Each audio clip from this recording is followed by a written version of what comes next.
Hello, everybody, and welcome back to the Gaming Mix podcast, your official podcast from analogstickgaming.com. If you don't know me by now, my name is Jordan.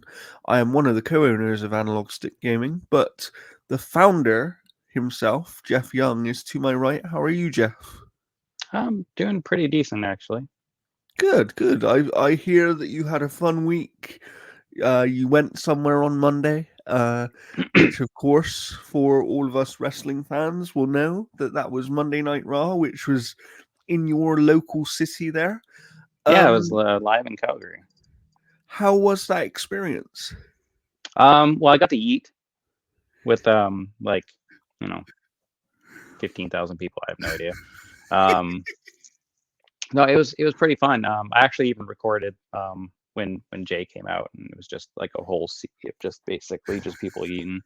It was super fun. I would have loved to have seen Rhea Ripley more than just come out and get beaten up within like 5 minutes.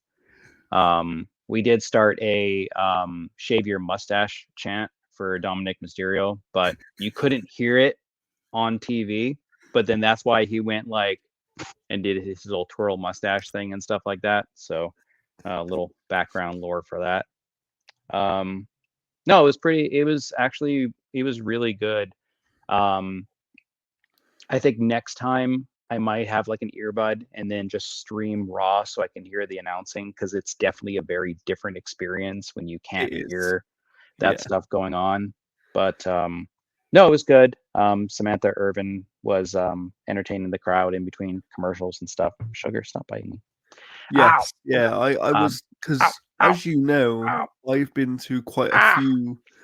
Oh, the cat is attacking here. She's being feisty, super feisty.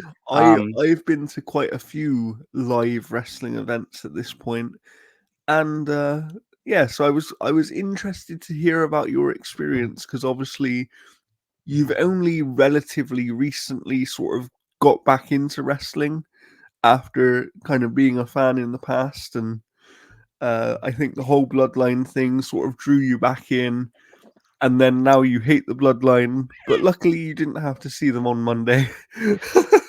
Yeah, I mean that's the nice thing about being going to Raw and not SmackDown is I don't have to worry about like a couple of the people. Like it still would have been neat to have like like Cody show up or LA Knight or something like that. Because there Yeah. wasn't no like post matches. There was just the two matches at the start, and it was between two ponytail guys who I've never heard of who looked exactly the same. Like everybody around us was like, why do they look the same? Like they literally looked, it was like they just turned on like, first year Power Rangers and saw Tommy and they're like, that's the look we want to do. Um, Fantastic. and Fantastic. then there was uh, the Alpha Academy versus some guys called OTM who basically saw Grand Theft Auto and they're like, that's our gimmick. And then like their whole logo is just images that look like Grand Theft Auto. So that was really cool. Most of the matches were actually pretty decent. I mean, we got to see Jade Cargill and Bianca Belair. That match was actually pretty decent. The street fight at the beginning with the Wyatt Six was actually pretty decent.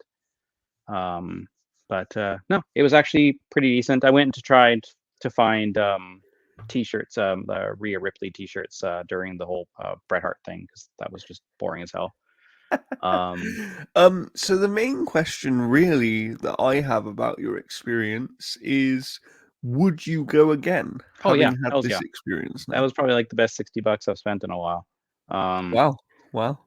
but I mean, like, obviously, it's very costly if you want to really get any decent seats and stuff like that. Like, I can't remember exactly how much it was on the floor. I think it was like 4, 5, 6, 700 $700. But then again, they were charged the championship belt that they were charging at the merch booth was $700. Yeah. Yeah. Like, and I saw people walking around with that. I'm like, holy shit. Yeah, Um, yeah, you will see that. You will see that. People do have those belts, but they're not cheap. And you can get the crazy thing about it is they do sell even higher quality ones that go into the thousands of dollars. So it is crazy. But it's wrestling fan. People have asked me why we talk about wrestling here on the odd occasion, and the reason is wrestling fans and gaming fans have a lot in common. And if you haven't watched wrestling, you won't understand that. But I'm sure Jeff knows exactly what I mean, right, Jeff?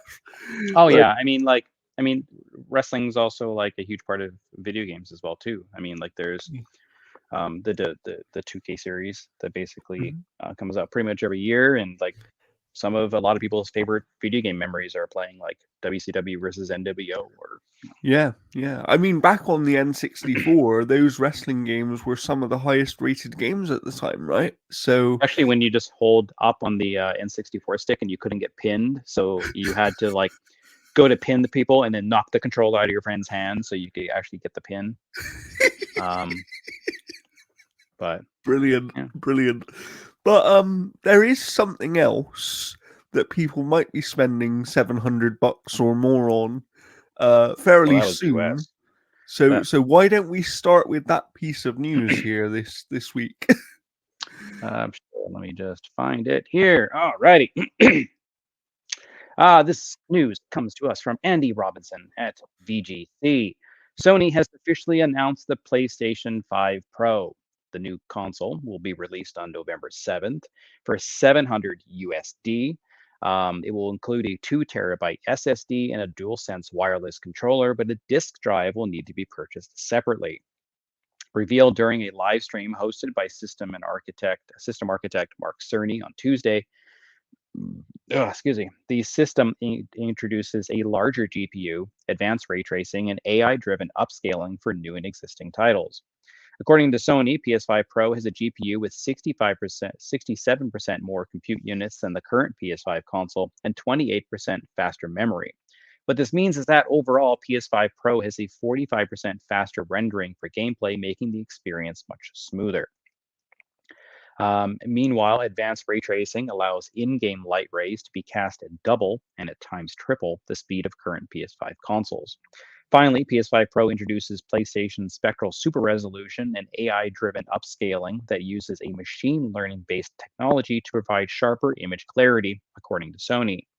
Other enhancements include a PS5 Game Boost or PS5 Pro Game Boost, which can apply to more than 8,500 backwards compatible PS4 games available or playable on the Pro.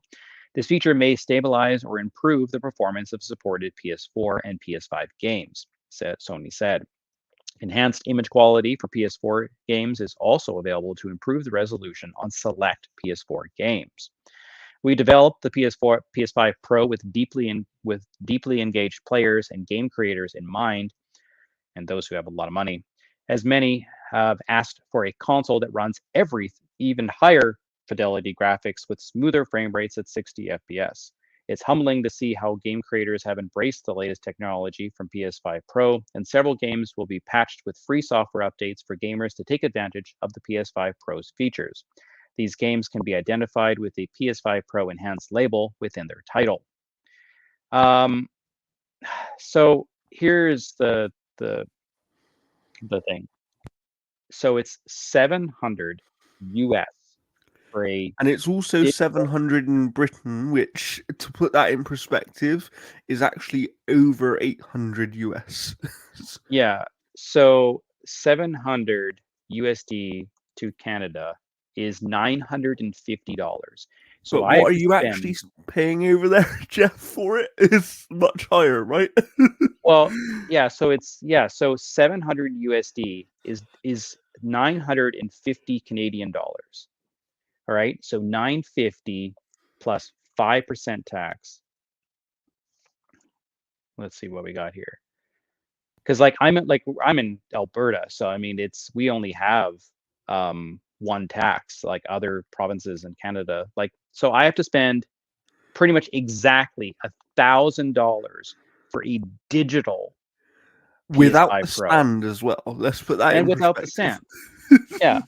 Um, and then that's to say nothing of the disk drive one, Mhm. um, Yeah, which is like pretty much 1,100. yeah. Like that is absolutely outrageous for a console. Yeah. A lot of people have compared it to kind of like, oh, you might as well just buy a PC at that price. I'm like, well, to get a PC that kind of runs PS5 quality hard like games Would still at cost you with an more. SSD, like with an Mhm. SSD, because you have to take that in account, is well more than double that, especially for a graphics card that you're not going to be Yeah. replacing the year I after. really would recommend, while we're on that subject, actually, IGN released a good video either last night or some point yesterday where Dustin from IGN was talking to Richard from Digital Foundry, Yeah, and they have quite a good conversation about kind of who this PS5 Pro is marketed towards, why they maybe made some mistakes in the way they originally showed it, and why the pricing isn't as bad as people would think when you actually put it into perspective. But one of the questions that Destin asked was, at that point, why would I not go and get a PC? And Richard, who's obviously very informed on the technical side of things, if you've ever watched a Digital Foundry video, which I know you have, Jeff, um, oh yeah, he sort of said, to put it this way, he said, to get a graphics card that is minimum on par with what the PlayStation 5 Pro will have, you're looking at a Nvidia 4070 graphics card minimum. And he was saying that the cheapest he could find that graphics card currently was like 500 and something dollars. And then on top of that, you need to buy a processor, you need to buy a motherboard, you need to buy RAM, all of these things, right? Even a case. So, yes, a PC is more expensive. He did also make the point that the thing with PC is to figure out the real cost, whether it's really more expensive or not. You'd have to take into account things like, on PC, you won't be paying for an online membership to game online. So, you won't have to pay $50 a year or whatever it might be to game online every year. So, over time, you do make some of the cost back on a PC. However, having said that, it's kind of like, there are other mitigating factors. Like, do you want to wait 18 months to 2 years for the PlayStation first party games? And the other thing that we're not quite clear on yet is this technology that they're calling PSSR, which is upscaling technology like NVIDIA's DLSS. Um, and we don't know at the moment, excuse me, what the quality of that technology is going to be. And if it's very high, like if they can get anywhere close to the quality of DLSS on PC, and PC players will know this, if they can get anywhere close to that quality of experience, then it will be game changing for consoles. I think the problem is, one, the price is much higher than we've seen a console be priced at in the past. mm-hmm. So I think that's always going to be a hard sell, especially for a mid-gen upgrade. And two, I don't think the examples they showed were very good at actually demonstrating what this machine was doing differently. Part of that is because it was a YouTube video, because I know that people have got hold of the raw file and kind of uploaded it in the full resolution and Yeah. stuff, and you can definitely see much more difference there. But the way in which they presented this wasn't good enough.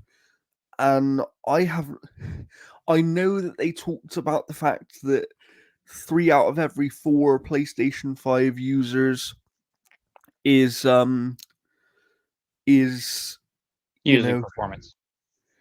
yeah, they're using the performance mode. uh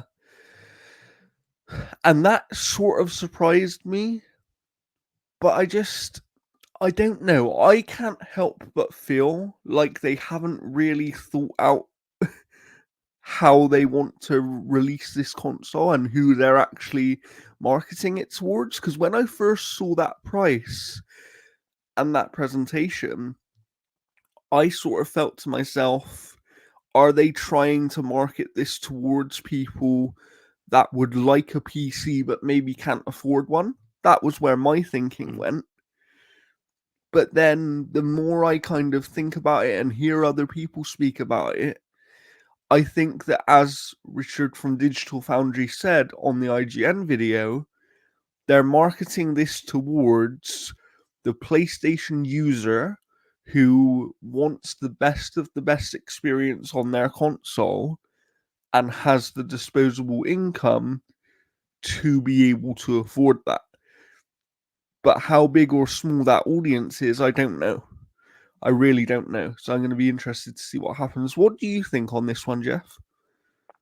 Well, I mean, I think when that console first comes out and you get a lot of people who have got it for free from Sony and stuff like that, I'm going to be very questionable about their opinion of whether or not they would actually spend that kind of money, because like that's a huge amount. It's different getting like a game code when you're dealing only with 30, 40, 50, 60 bucks, but when you're dealing with 700 USD, that's Yeah. massive. Yeah. Yeah, I think in terms of like what it's doing, and in terms of like how soon we are going to be getting consoles after this, like if they're 2 years down the road, um, Yeah. I don't know if that's really worth it, especially since like the PS4 Pro and the Xbox One X, like they kind of came out at like the standard price, and then they reduced the price of the And not previous only consoles. that, those consoles were also a bigger jump over their standard consoles than what this PS5 Pro is actually providing Yeah, over the PS5, at least in raw statistics. Obviously, yeah, at the I moment, think we can't speak to the other tech they have in it, but yeah, yeah, it's really interesting. I think a lot of it also kind of comes down to the fact that Sony doesn't have a massive collection of PS5 only games that are exclusive to, Yeah, and I don't mean exclusive where they're going to PC, but I mean games that cannot run on PS4. yeah. Because like God of War Ragnarok is a PS4 game, Yeah, most of their games right? have been, right? Yeah. So like they've got some. I mean, that's 100% true. Um, but I don't think they've got, I don't know. I don't think there's a, like, for me, there's not enough good reason for me to I scrounge agree. up money to pay. Like even if GameStop had a thing where they're giving like 450 bucks for like the PS5, Yeah. and then like You I still only have have to to, find quite a bit to get that upgrade, right? I still, yeah, I would still like if they did 500 bucks. Let's say a mind-blowing $500. I would still have to find like 600 bucks, Mhm. you Yeah. know. Yeah, it's crazy. It's really crazy. I will say that I I have it under consideration, but I'm also a mad person, and I want to put this in perspective. In a normal case where I didn't write about and cover these things and also develop my own games, I wouldn't I would not spend this kind of money on a console, especially when I have a PC right next to me that is capable of playing every single game coming out in the next few years much better than any of the consoles can, right? Yeah. However, having said that, if I do pick up one of these machines, we don't normally review hardware on our site, but you can look forward to a very honest review from me when the time comes over on Analog Stick Gaming if I do pick up one of these machines. Obviously, if you are interested in it, I know that pre orders do begin on September the 26th on PlayStation Direct. Um, and then sometime in early October Yeah. for other retailers is when the pre-orders begin. I'm going to be really interested to see how this thing sells, but there is a little bit of a wider conversation I want to have before we move on to the next news story. And that is, What do you think this means for next generation consoles, Jeff? Well, yeah, I've been seeing that tossed around, and people are like, "Oh, they're going to be like this much money," and yada yada yada. Um, the thing with it is when Xbox released their Series X and Series S price, that caused Sony to lower their price of what they were going to release it initially. So I Yes. think Xbox can essentially put a console out for, let's say, $600 US. And it sort of forces some competition Yeah, at the price at that point, because right? Xbox is also, kind of tapping into the market where you don't need the console. You can Yeah. basically just stream off So this and they that. can almost afford to charge more because they have alternatives for you if you don't want to Yeah. So, buy like, the machine. honestly, I think Microsoft could essentially release, and I think they'll be smart to just release one SKU because they've got the streaming stuff for the I cheaper. agree. I agree with Um, that. they could put a console out basically for like $600, or they put it out for 700 USD, but that includes like 1 year of Xbox Game Pass Or something Ultimate, like that. Yeah, yeah, yeah.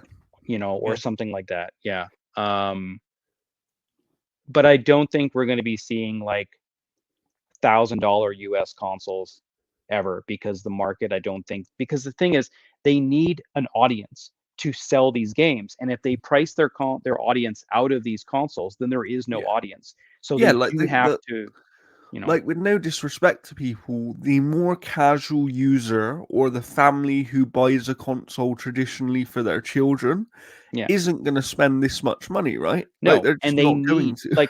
like honestly, like, are if, let's say they do an Xbox Series X2 or whatever like that, right? Yeah. And they price it at like 900 USD, and one of their launch games is Spyro the Dragon. Are you really thinking that, you know, Family X is essentially going to spend 900 USD so little Jimmy can play Spyro the Dragon? Precisely. It's Precisely. not happening. What will end up the only way that consoles at that price would ever work, I think, and I've been doing a little bit of kind of research and thinking about this. The only way it would ever work is if they made it like mobile phones, where you sign up to a contract and you pay for them on a monthly They basis. they did that for Xbox Series And X. they did do that for Xbox, yeah. So Mm. Xbox, I think, have been thinking about that as a potential way around higher prices, I think. But I'm not sure people are ready for that yet.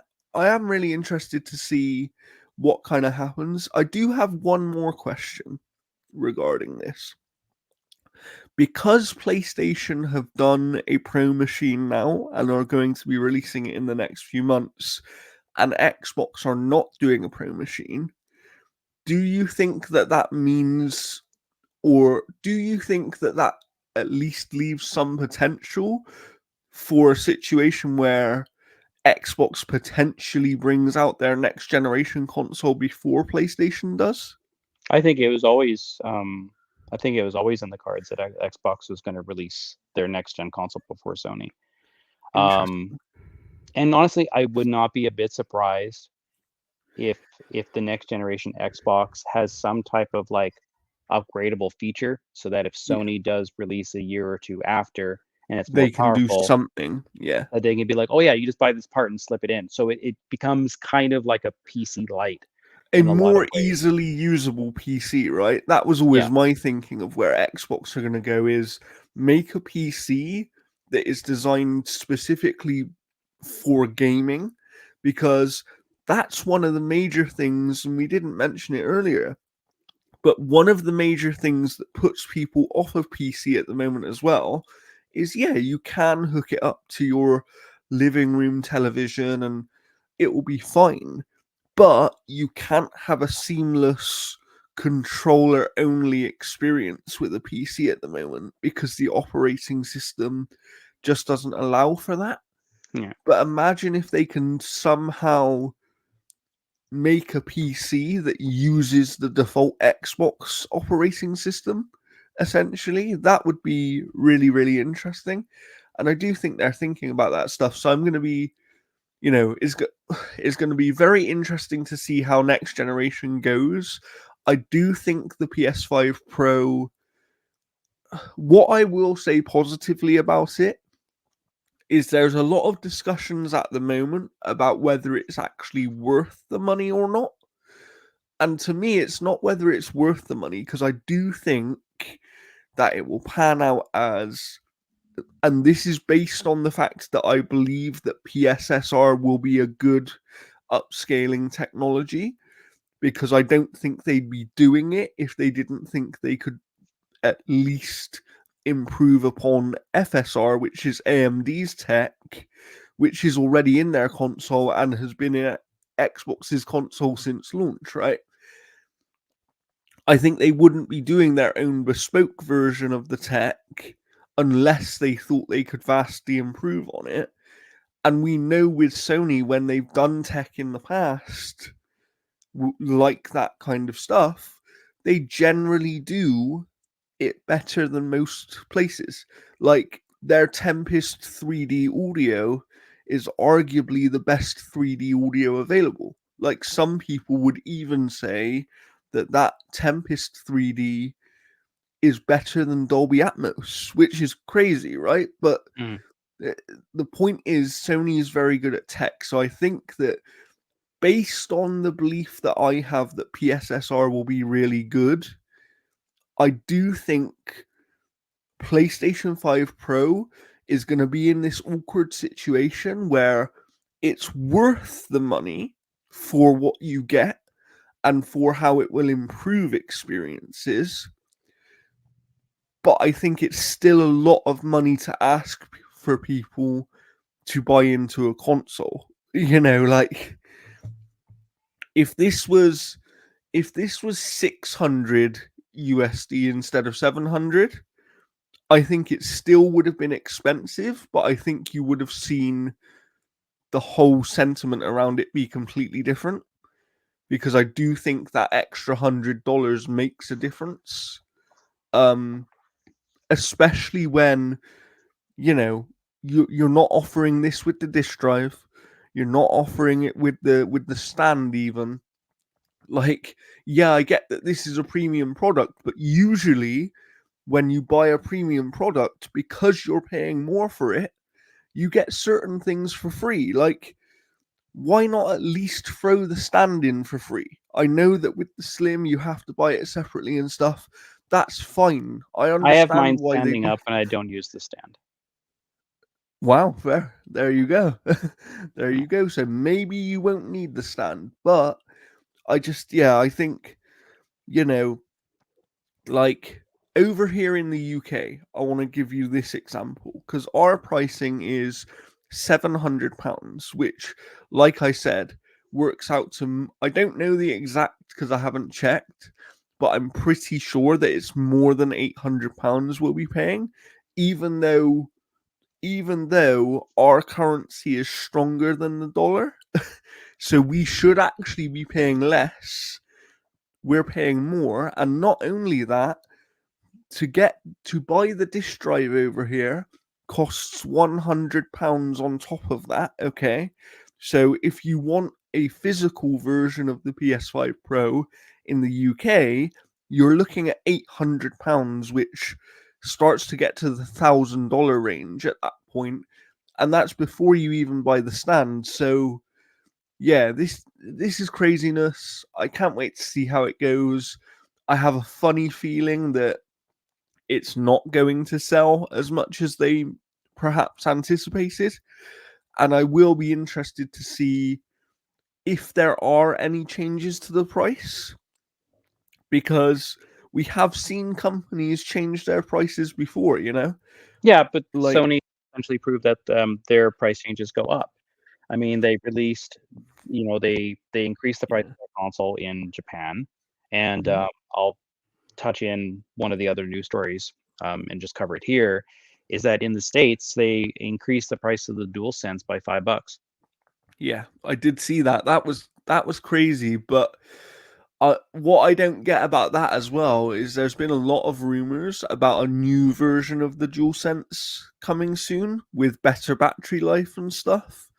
Um, and if that's the case, you're going to have a slightly more expensive controller anyway.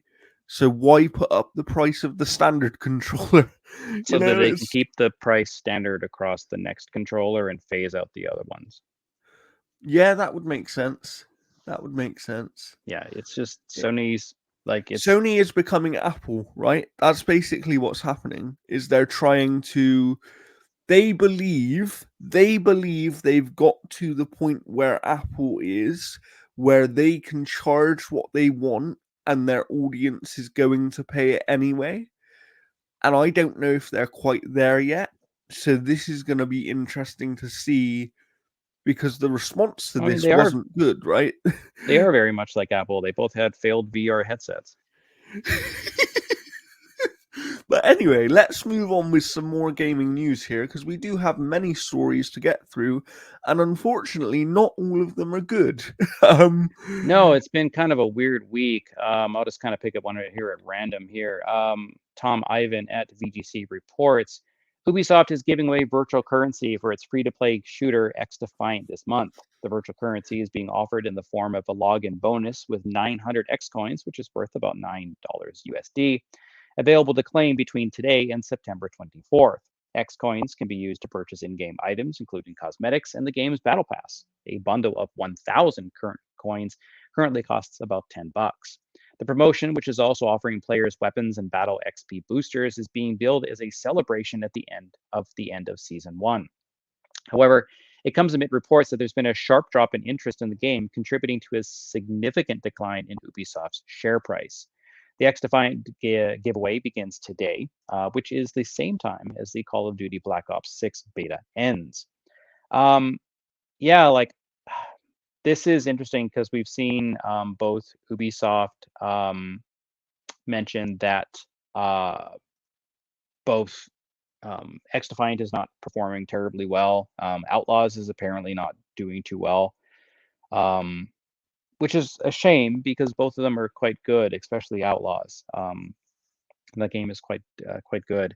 But I mean, like X Defiant, like I don't know, I haven't played it in a while. Like I don't know what kind of modes and things that they've added and stuff, but it was kind of like a little dry on content at launch in regards to like some of the modes and whatnot. yeah, Um, they have added, and I haven't played it for probably about a month at this point. But when I had last played it, they had added things like capture the flag and a standard team deathmatch, and they've also added a couple of other like factions that you can choose from to play mhm, as. So they were adding to the game.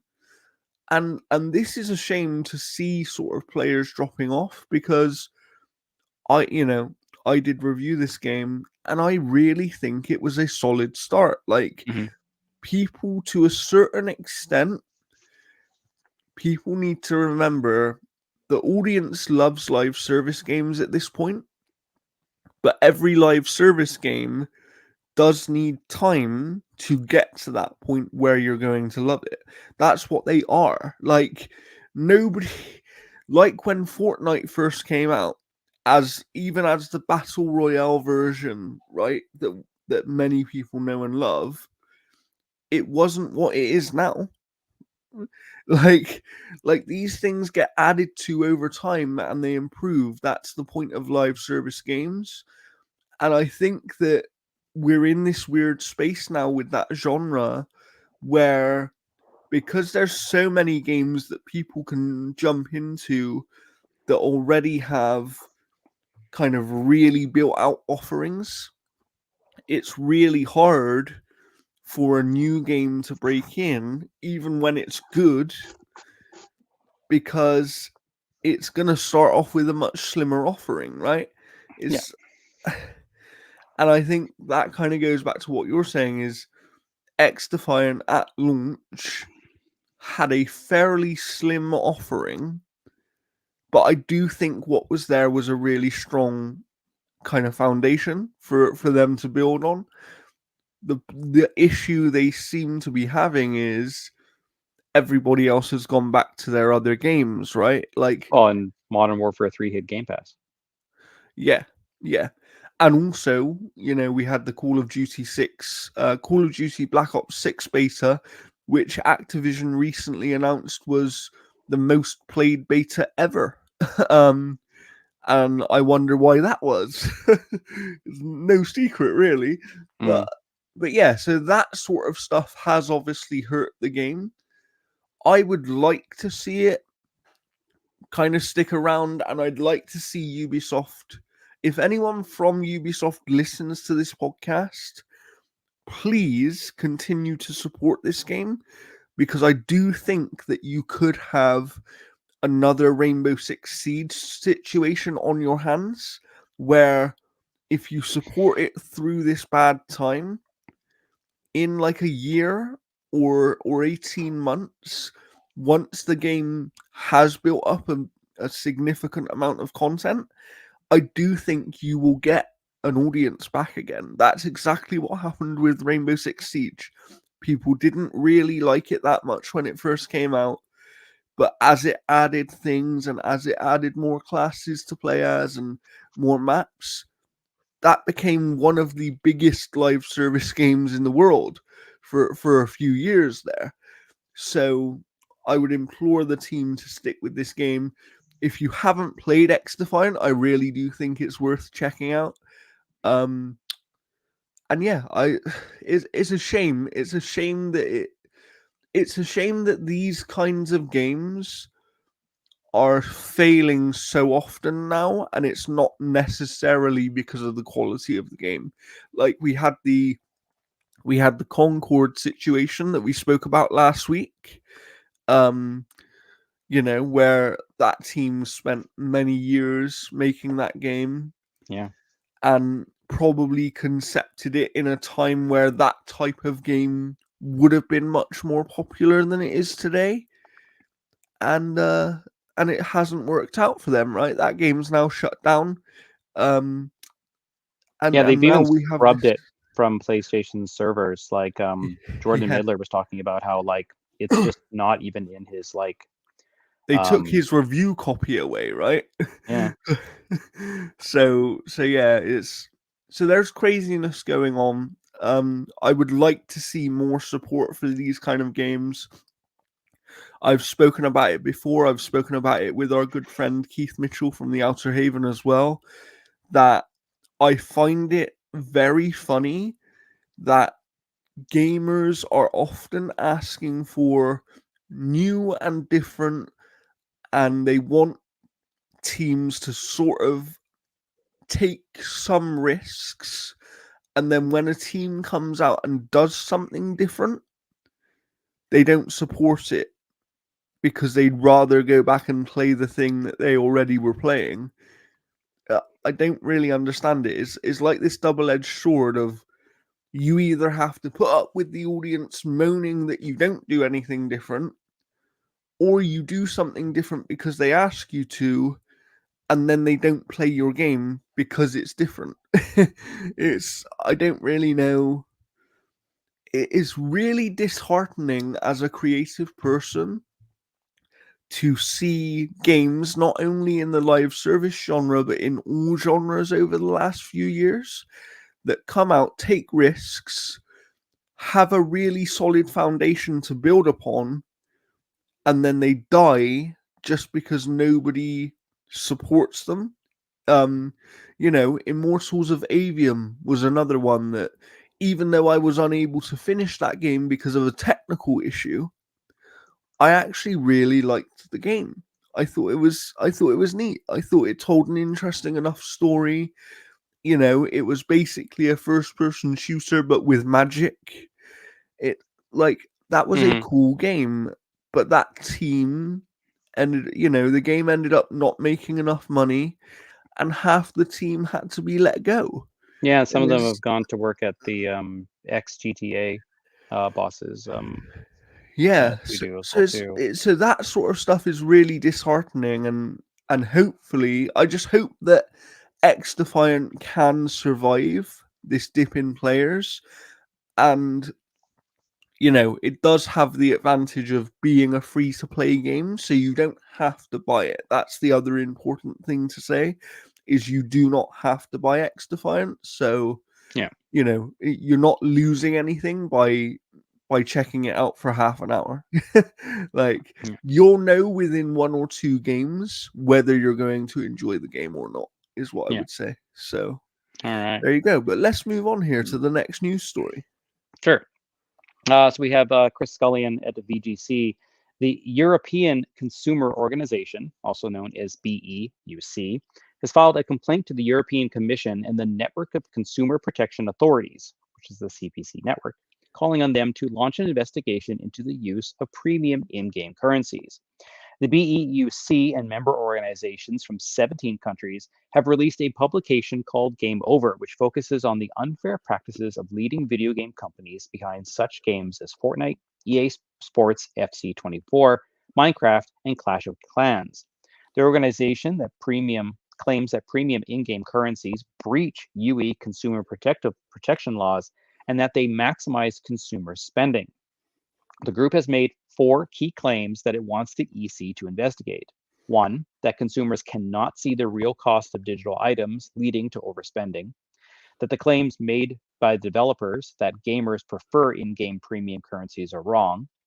The consumers are often denied their rights when using premium in game currencies because of unfair terms favoring game developers. And finally, that children are even more vulnerable to these manipulative tactics, pointing to data that suggests that children in Europe are spending $39 per month on average on in game purchases. A review of 50 of the video games that were most played in 2023 shows that 21 of them include premium currencies. The organization says out of these 21, 8 have an age rating of 12 or lower.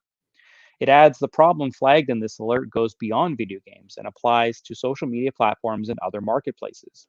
The BEUC already pointed out in 2021 that TikTok was unclear of how much its virtual currency was actually worth. Better enforcement of the consumer law framework in the video game sector and further regulation in the coming years is essential. Um, so, like, these are the types of claims and stories and essentially things that can lead to kind of some big change if things do go forward. Because Yes. there has been a lot of movement made on certain things. I think that's why Overwatch changed how their loot boxes, I think, kind of worked. Or there was one of them It's where the same. you could It's the see what was in same. them.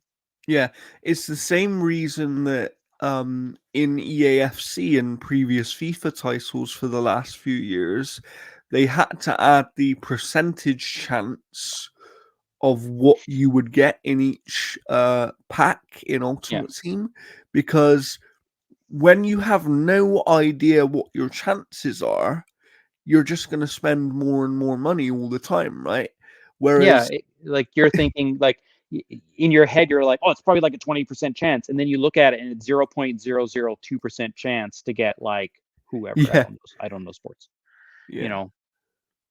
But yeah. yeah, So this is interesting to keep an eye on. We do have some breaking news, which I'll send you in a second, Jeff. okay, But I'm also going to send you a small tweet, which I think would be fun to speculate on, because I don't know if this game has an anniversary of any kind. I assume it does, but Capcom doesn't generally celebrate anniversaries, from what I can remember. But the breaking news is what I'm sending you now, and in my opinion, it's somewhat disappointing. So maybe we should talk about that in a moment here.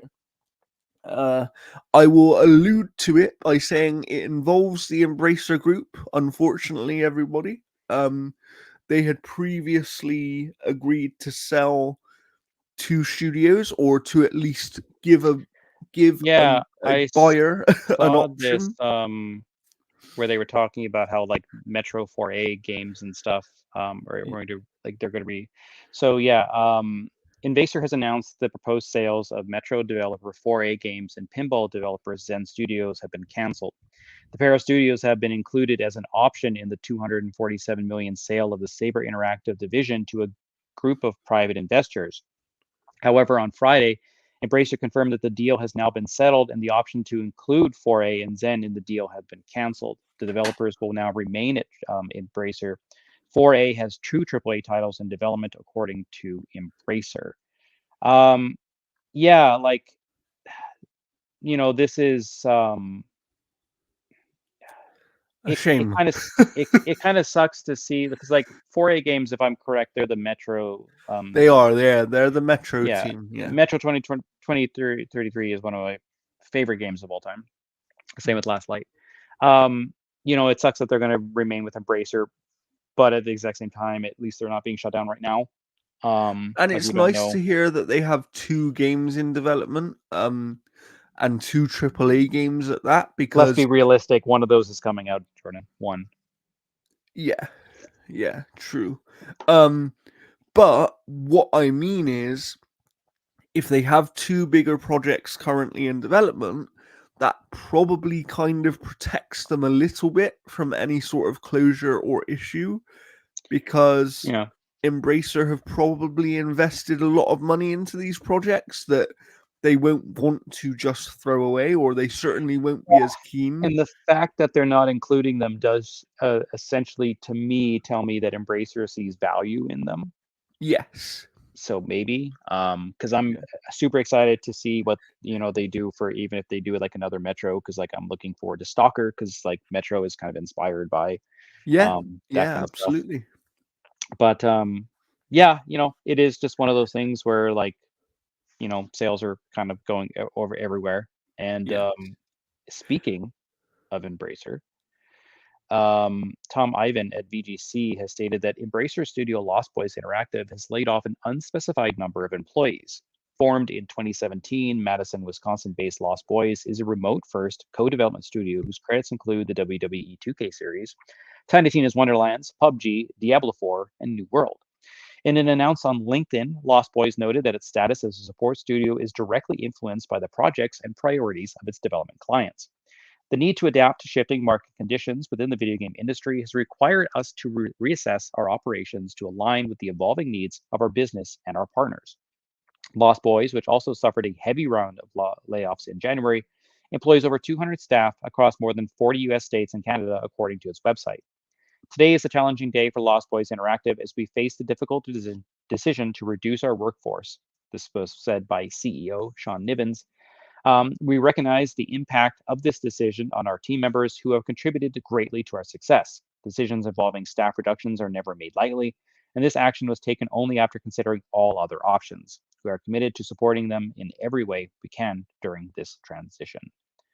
Um, so I mean, a bracer, making more layoffs. So hopefully the 4A games and the Zen Pinball guys, are Yeah. going to be looked after. What I want to know, Jeff, is, are we ever going to get any good news that involves the Embracer Group? I don't know. The only thing I can think of is like if someone else with a whole lot of money comes in and just wholesale buys Embracer's gaming division, but then again, does it just turn into the exact same issue? Yeah. Because Because basically billionaires, they bought too much, right? That's what yeah, happened, is they bought too much too quickly, and then they kind of ended up in over their heads. As I just hope that they don't have to shut down any more places. That's all I can really say. Um, let's move on here, because I believe we still have some quite a bit more news here today. yeah. So we've got speaking of billionaires, this comes to us from Jordan Midler at VGC. The entire workforce of Annapurna Interactive, the video game publishing division of Annapurna Studio, has resigned. As first reported by Bloomberg, Annapurna Interactive president Nathan Gary and his team resigned following a dispute with the group's owner, Megan Ellison. Following discussions to spin the video game publishing arm out into an independent entity, of which Ellison pulled out, 24 members of the staff resigned from the company. All 25 members of the Annapurna Interactive team collectively resigned, Gary said in a joint statement. This was one of the hardest decisions we have ever had to make, and we did not take this action lightly. Annapurna Interactive is known for critically acclaimed games from small studios such as Outer Wilds, Stray, and Cocoon. As reported by GI Biz, Annapurna had been looking to more closely integrate games with its TV and film divisions, and has rehired co-founder Hector Sanchez from Epic Games as president of Interactive and New Media. Our top priority is continue to support our developer and publishing partners during this transition, Ellison said in a statement to Bloomberg News. We're committed to not only our existing slate of games, but also expanding our presence into the interactive spaces as we continue to look for opportunities to take a more integrated approach to linear and interactive storytelling across both film, TV, gaming, and theater. Um, so yeah, like we've also had the reports of like where Remedy recently announced that they're working with Annapurna Pictures, who will be Yeah. co-financing Control Yeah, 2 and that's what I bring wanted to say is Remedy. because I know people Yeah, were having some concerns about that Remedy deal that was previously announced, but Remedy did clarify and say theirs was not with Annapurna Interactive, it was with Annapurna Entertainment, which yeah, is part of the same company but not the same division, and yeah, therefore they're not really affected by it at all. What I do want to start by saying is that if this Annapurna Interactive team that have resigned don't find a way back to the company, someone should just hire the entire team to basically run like an indie publishing division for you, because clearly they know how to find good games and they know how to market them well. Like, can you imagine, like, them, if someone could bring them in to run an EA Originals type program, but for them, I think, these people are clearly very talented, and it's a shame that it's come to this where the entire team has resigned. I don't think I've ever heard of this happening before in gaming, where an entire yeah. team has Not left. an entire team. Like we've seen, like a creative duo or something like leave, and Or things like that. founders But of a company and things yeah, like that, right? But we've never seen, yeah. So this one did shock me when I first saw it, because I had to fact check it because I was like, surely that can't be right. Like, in my head, there was just no way that an entire arm of a company would resign. But yeah. yeah. I mean, like either they were kind of like, well, if we all resign, then they're gonna cave in and stuff like that. But doesn't seem to be the But case. either So way, what I would say is maybe their plan is, if we all resign, we can find someone to help us start our own thing, which is what we wanted to do by the sounds of it anyway, because they yeah, wanted to spin off into an independent thing, right? So clearly they're a team that sounds like they're very together and they all kind of want to go in the same direction. So I hope that, even though this is a bad situation, I hope that it ultimately works out for them and they can find the right thing for them, because they're clearly a talented team. If you look at the games that they've helped to kind of bring out and bring to the forefront over the last few years here. yeah, So yeah, absolutely. All right. So here we'll do a little bit of good news here. go Um, on then. What do we this is have? more from Jordan Midler at VGC. Astrobot sold more physical copies in 2 days in the UK than Concord sold worldwide, it's claimed. That's according to game industry biz Christopher Dring, who compared the performance of Sony's most recent first party releases in a post on Twitter. Astrobot's UK sales, which is physical only so far, aren't huge, he wrote. Opening week is about a third lower than 2021's Ratchet and Clank Rift Apart, but I expect a longer sales tail for Astro. It certainly sold more copies in the UK in just 2 days than Concord sold worldwide. It's worth noting that the digital sales account for the majority of Sony's overall game sales. Astrobot was released on September 6th to huge critical acclaim. On the same day as Astrobot's launch, and just 2 weeks after its own release, Sony took Concord offline. It's also worth pointing out that both Astrobot and Concord were both announced at the exact same state of play. Yeah. Yeah. But no, Astrobot is doing good. It's certainly doing better than Concord.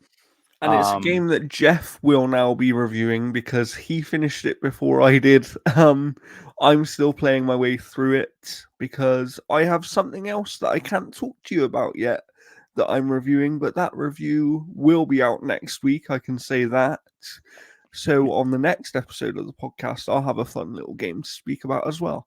But I'm not surprised to see Astro doing well because from what I've played, and I'm not trying to be hyperbolic here, I think this is up there with the best 3D Mario games. Yeah, for sure. Like, so it doesn't surprise me. I just,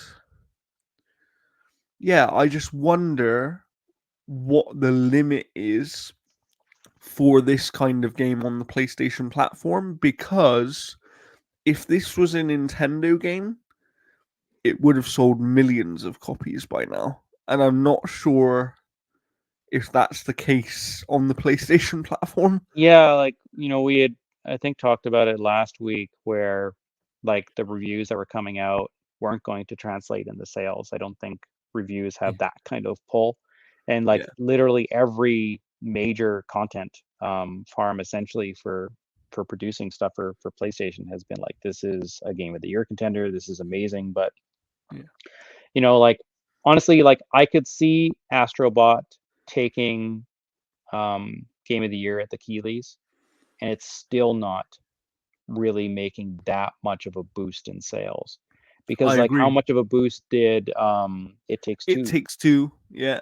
You That know, was exactly my thinking. but yeah, no, like it's excellent. It's definitely deserving of the sales. It's really good. If we get into talking about it later with the games that we've been playing, I may play my hand on one of my thoughts about it. Nice. I But look forward to hearing that later in the episode, so stick with us. yeah, but like I'll be working on the review and stuff like that. But I've just got a few that I'm kind of like working to hit. And as you embargoes. know, there is one big issue that I've kind of briefly mentioned before, but I said to you, Jeff, when I kind of said to you, okay, take over the review, there is one big problem with this game, in my There's opinion. zero accessibility. Yeah. Like for example, if you can't wrap your hand around the controller enough to do the monkey swings and stuff like that, you're done. Like you just can't. There's no way about it. Yeah.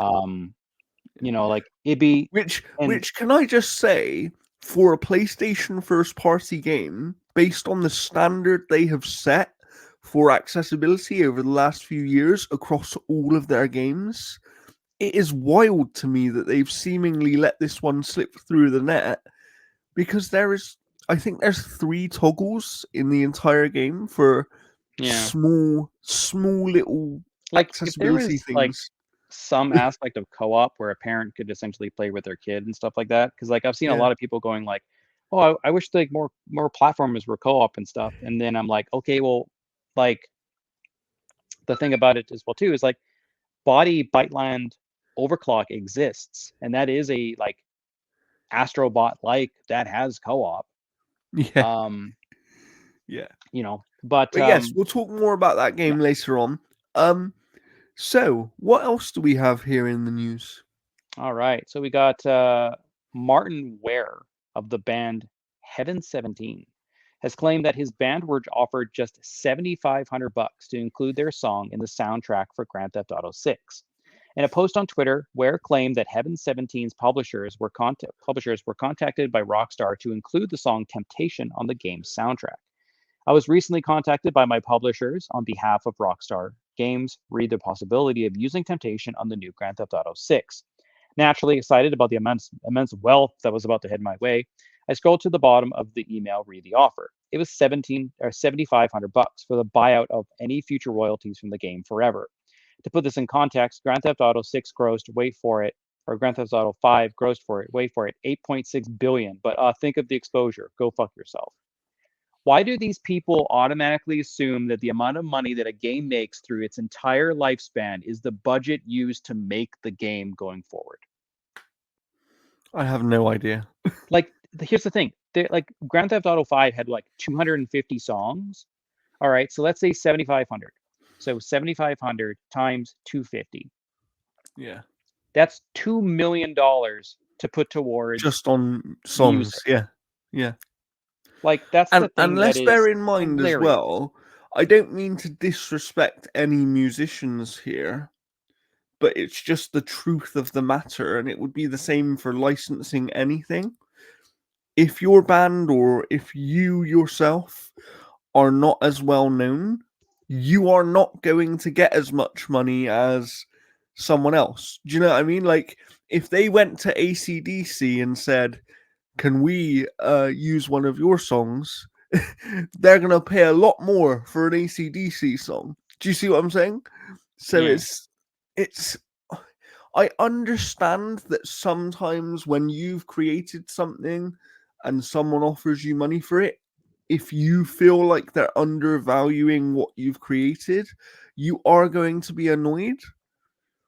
But it's also about having a little bit of common sense. And I'm not saying that this band should have accepted the offer or anything like that, but there are ways to deal with this stuff. And you don't have to publicly blast the company on Twitter just because you weren't happy with the offer they made. They made And you an there's offer. probably like a band or whatever that is like, hey, we'll take the $7,500. I'm like, Yeah, please just precisely. That's exactly pull up what that I'm truck. saying. Because that's the thing is like when you're having that much music on there, they're like it's it's the same thing where it's like if I have $5 million, I'm not spending it all on the staircase. Yeah, You know, yeah. so that's the thing about it. It's like, yeah, sure, it made $8.6 billion, but over the course of like what, a decade? So I don't know. And It's not it's only that, stupid. but how many times was the game re-released slash remastered Yeah, to actually make that money? Um, and also, I would assume. I mean, he says that this was that much for in perpetuity and all that kind of stuff. I don't know if that part of it, what he's saying, is true. Because based on my knowledge of how games work and how these licensing things work, the licensing for music is only for a certain period of time. And if they want to re up that license, they have to then pay you again. Or unless they have to. Grand Theft Auto 6 is the first of like where they're like, hey, we want to own this song forever. Yeah. Like, Because that that has would. been a problem with relicensing stuff where like, like um sports game or like sorry, Forza Horizon, I think, whatever, like with vehicle Yes. licenses and stuff like that, Yes. where they literally had to like delist the game because they weren't going to re-up it. Yeah. Yeah, and that's what I mean. So, it's like there was a small story earlier in the week, and we don't have it in the news here, but I'll mention it as it's part of the same sort of topic here. Remedy recently had to patch the original version of Alan Wake, the first Alan Wake, because there's a song that they no longer have the license for. Hmm. So instead of completely delisting the game, all they've done is they've patched the digital release of it so that it's replaced.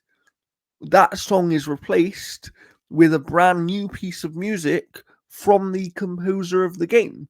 Like, that was a brilliant way of dealing with that issue. Like, fantastic. So it's, yeah, I don't know. This whole thing, to me, when I first saw this story about the band and everything, I thought to myself, how entitled must you be to think that, you know, not only are you not happy with this offer, but to think that you can then go and bash a company that's probably paying hundreds of other groups and artists to have their music in the game.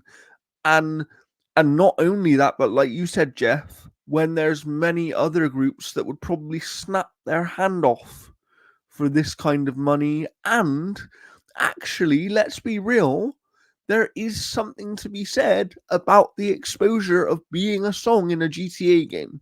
Like, like if we did a song and it got into a GTA game, what do you think would happen? If people like that song, they're then going to look into your band, look into you as an artist, Yeah, the and they're more. waterfall effect essentially can Yeah, be kind of substantial. I mean, we've seen that with a lot of stuff. I mean, like with the Fallout TV series, it led to a lot of people then purchasing Yeah. Fallout. So that's just additional revenue that they have coming in.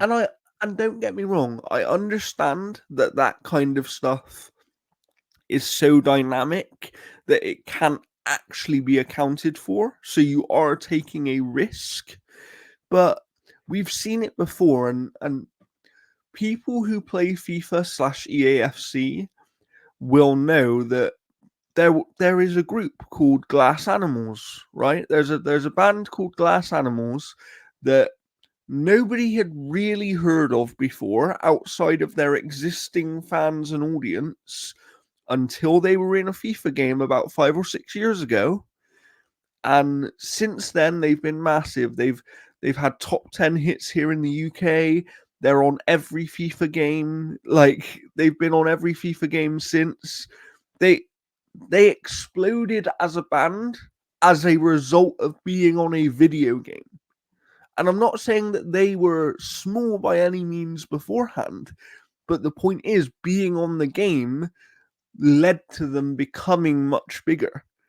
Yeah. And yeah, that isn't going to happen for everyone, but at the end of the day, I know that if I was an artist, especially of a smaller band that maybe not millions and millions of people have heard of, and Rockstar offered me, you know, $7,500 to be like, yeah, can we have this song, but we'll put you in this game forever, and probably 100 million people are going to play this game, I would be like, yeah, why not? Like, it's one song. I'm never going to make my own video game, so I'm never going to need to use it myself for a game or anything like that. And I still have the rights to sell the song on CDs and whatever else. Like, I, yeah, I don't really. Personally, this is crazy to me. I don't know how you feel about it, Jeff. Well, I mean, you take a look at like Deadpool using the Bye Bye Bye song, and now Yeah, NSYNC kind of capitalizing on that by renaming their YouTube video like Bye Bye Bye, the song in Deadpool yeah, Wolverine. yeah, Exposure leads to a lot of stuff, and that music video is probably making a lot of revenue on YouTube right now. for Again, sure. it's a waterfall effect that I think, here's the thing: we're not musicians. We don't know if this is a bad deal. That is what it We're is. just using our perspective on how this seems based on other examples of this type. That's all we're doing. We don't know. This could be a terrible deal. Maybe they should have offered $75,000. It's like, Well, apparently in GTA 5, budgets for songs ranged anywhere between 5,000 and 30,000 for some of the more popular songs. okay, so they're not on the lowest end of the potential budget that they're using here. And then Like, inflation as well too. So, yeah. but yeah, alrighty. Fun little update here. We've been kind of covering the Borderlands movie for a little while, and apparently that Borderlands' last day in cinemas was on September 5th, and as of that date, Jordan, how much money do you think Borderlands made worldwide? Um, do you know what the budget of the movie was? Can I ask that? Let's take a look here. Box Office Mojo Borderlands. Because that would give me some indication of what to think about at least. So do we know what the cost was, the budget of the movie here? Let's see here. I'm trying to find the I'm imagining budget. this was over $100 million for this movie. So Let's what see do here. I think it made? What do I think it made worldwide? You said, right? So apparently its budget is 120 million, Okay, that's good to know. and its marketing budget was 30 million. So it was So 150 150. altogether. Yeah. Okay, that's good to know. And you said what I think it made worldwide. I'm gonna guess. I'm gonna give it somewhat a benefit of the doubt Do it. and say that it made $12 million. Well, it made $32 million, so it just made back its marketing budget, essentially. Well, it made So more than I thought. So that's yeah, so the actual budget of making the movie was not recouped at so all. they They just lost made a their lot of marketing back. money. So they lost a lot of money on this movie. Oh yeah, we can kiss a Borderlands cinematic universe goodbye. That's Um, probably for the better, unfortunately. As it much as we would have hoped it to go a different way. Yeah, Um, I don't think Minecraft is going to have the same problem, but no, that thing could be a steaming pile of crap like it probably looks like it is, and it's still going to make a ton of money because kids are going to be like, hey, I want to go see the Minecraft movie. yes, yeah, That's just absolutely. gonna So, happen. what other news do we have here, Jeff? Yeah, so we've got basically two stories, unless anything breaks. Um, Unity has announced that it has scrapped its controversial runtime fee. The fee, which was introduced in September of 2023 and was set to start on January 1st, was initially going to see Unity charging a royalty fee based on the number of times a game is installed using the Unity engine. Later that month, the company partially walked back its plans, saying the runtime fee would only apply to users subscribed to its Unity Pro and Unity Enterprise subscription services and would no longer apply to existing games. However, in a new statement posted on the Unity website, Unity president and CEO Matt Bromberg announced that the fee has now been scrapped entirely. After a deep consultation with our community, customers, and partners, we made the decision to cancel the runtime fee for our games customers effective immediately. Non-gaming industry customers are not impacted by this modification. Over the last 20 years, we've partnered with brilliant designers and developers, artists and engineers, publishers and platformers to build a world where great games could be built by anyone for everyone. We called it a democratizing game development. I don't even know what that word is, game development, and it remains our core mission today. However, we can't pursue that mission in conflict with our customers, and it's at its heart, it must be the partnership built on trust. I've been able to connect with many of you over the past 3 months, and I've heard that time and time again you want a strong Unity, and understand that price increases are a necessary part of what enables us to invest in moving gaming forward. But those increases don't needn't come in a novel and controversial new form. We want to deliver value at a fair price in the right way so that you will continue to feel comfortable building your business over the long term with Unity as your partner. And we're confident that if we're good partners and deliver great software and services, we barely scratch the surface of what we can do together. So instead of the runtime fee, Unity will be reverting to its seat-based subscription model, but we'll be raising prices for Unity Pro and Enterprise subscriptions. While Unity Personal will remain free and its revenue and funding ceiling has been raised from 100,000 to 200,000, Unity subscriptions will rise 8% to $2,200 annually, and Unity Enterprise subscriptions will rise by 25%.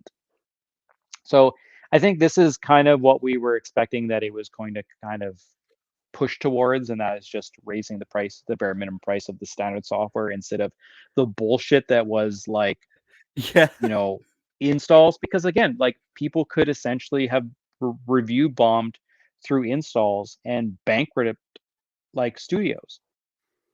And with all the bullshit going on with DEI and woke and all this other absolute garbage that doesn't actually exist, but people just need to vent somewhere. Like, it just would yeah, have destroyed some studios. Can you yeah. imagine if Like, like the studio that made that one Metroidvania that kept getting bashed just because they talked with like a DEI firm, like just because they talked with them? yeah, like, are people not allowed to have conversations nowadays? Apparently not. Yeah, but I remember when this news first broke about Unity and like what they wanted to do, and this was the same guy that wanted to charge for reloads in Battlefield when he was at EA. Yeah, It's like, it's craziness, and these companies will try and do anything they can to make more money, and and ultimately they're still making more money by what they're doing now, but this is a much better way of doing it than the rubbish they were going to do, right? Yeah, like, and I don't know how the memberships work. Like, if you need separate accounts for each developer, like I don't know. I'm not sure in Unity's case because I'm not overly familiar with it. Um, but generally you can get like workplace accounts, like most things on like engines and stuff. You are basically paying to use the engine for your studio rather than having to have separate accounts in most cases that I'm aware of. But Yeah. obviously there are different things like with businesses, if you need multiple licenses and stuff like that, you often get discounts or those kind of things. But yeah, I'm happy to see them not doing the rubbish they were going to do before at the very least. Cuz that would like that literally would have put some studios out of business. Yeah.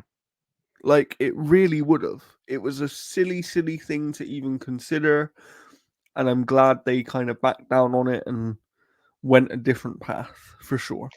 Yeah, because you mean you had a lot of developers essentially threatening to leave Yeah, use Unity. a different engine instead, right? Um, yeah, Yeah. so yeah, it would have absolutely sucked.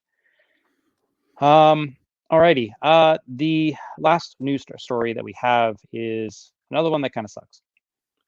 This comes to us from Andy Robinson at VGC. Microsoft is cutting another 650 jobs from its gaming division. At first reported by GameFile, Microsoft's head of gaming, Phil Spencer, shared the news with employees in a company-wide email on Thursday. As part of aligning our post-acquisition team structure and managing our business, we have made the decision to eliminate approximately 650 roles across Microsoft Gaming, mostly corporate and structuring roles, to organize our business for long-term success. Throughout our team's history, we have had great moments and we have had challenging ones. Today is one of the challenging days. I know that going through more changes like this is hard, but even in the most trying times, this team has been able to come together and show one another care and kindness as we work to continue delivering to our players. Spencer claimed that the cuts would result in the cancellation of no games, devices, or experiences. So the full message is available on VGC if you want to check it out. This means that Xbox will now have cut more than 2,500 jobs since it completed its $69 billion acquisition of Activision Blizzard. Microsoft's head of gaming announced in January that 1,900 staff would be laid off across Activision Blizzard, Bethesda, and Xbox. At the time, Phil Spencer claimed that the decision to cut jobs is ultimately the result of a lack of growth in the games industry. So this is again like another dumping of a lot of people. Again, like this, we saw this coming a long time ago, where redundancies and duplicated roles, and essentially we're going to Yeah, see we big cuts. spoke exactly about this on the podcast in the past, where it's like this was inevitable. As unfortunate as that is, like you're not if you're running a business, you are not going to have duplicated roles when someone can just do the role by themselves. Like it's it's pointless and it is a cost that you don't need to have. If me and Jeff were running, you know, if our site was much bigger and we were running a business and paying people and stuff, we would have a certain amount of people for each department of the website. And then if we acquired another website, we wouldn't necessarily be keeping everyone on board. I'd be keeping Sugar. She'd be running PR. She's very, very good at that. because you wouldn't need everyone, right? Yeah. That's the point I'm trying to make. And look, that doesn't make this any less sucky because we don't want to see people losing their jobs. But I guarantee you that the people who are in the positions that have lost their jobs in this specific round of jobs, many of them probably knew that this was coming a long time before we've actually heard about it publicly here, because yeah, when you're doing a duplicate role, you have to kind of assume that. It's the same reason that when Activision first got taken over, there were a lot of even higher up people who wanted to stay that ended up leaving because someone else was already fulfilling their role within Microsoft Gaming. So so why would they need to stay? You know, it's so yeah, it's I'm not trying to sound like this doesn't matter just because it was inevitable, because clearly I never want people to lose their jobs, but I also live in a world of reality and common sense, and there was always going to be some level of inevitable job losses just because of duplicate roles. Is every single one of these 2,500 job losses inevitable because of duplicate roles? No, because, you know, that. But also, the economy is crazy at the moment, and businesses, when the economy is crazy, do dumb things that they don't really need to do. So there's Yeah. a lot of people who have lost their jobs that didn't need to lose their jobs. Absolutely. But there's also a lot of people that were always going to lose their jobs regardless of what the economical situation was. Unfortunately, that's just the reality of business, and business is never going to function any differently. And that's not me trying to be cynical and say that these people shouldn't be upset. It's just